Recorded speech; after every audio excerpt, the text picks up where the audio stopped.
Donald Trump gone too far? Well, I can nitpick at how vague that question is. What is too far, exactly? Are his tweets too long? You will never live in a society when you have an armed citizenry and you won't have a single gun death. That is nonsense. It's drivel. But I think it's worth it.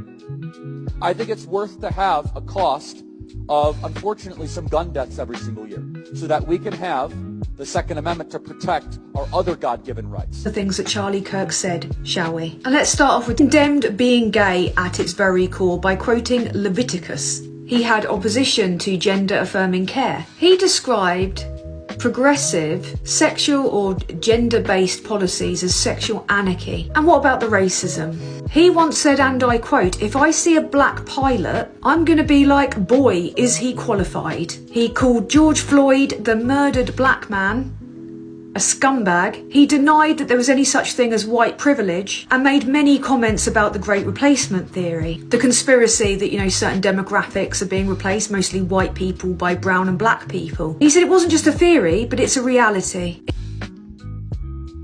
I just want to say that, the first thing I want to say is that I'll never condone violence, especially when violence is being used as a deterrent against non-violent behavior, regardless of the nature of those beliefs or views that are being spread.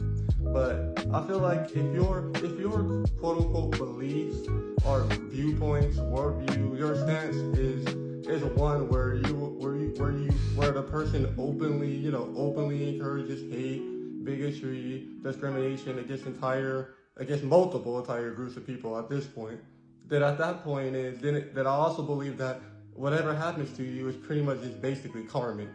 Like you can't just go around spreading messages of hatred, bigotry, and intolerance towards entire ethnic groups of people. Like, for example, especially people like me, like queer people, black people, women, Islamic people, basically anyone who isn't a straight white person.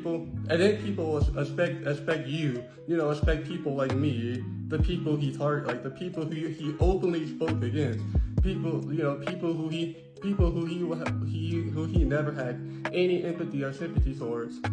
And then people get surprised when people don't have any empathy, don't have any sympathy, don't feel bad for what happened to them. That being said, like I said again, I would never condone violence towards anyone who's being non-violent. But at the same time, it's the energy you put out there matters,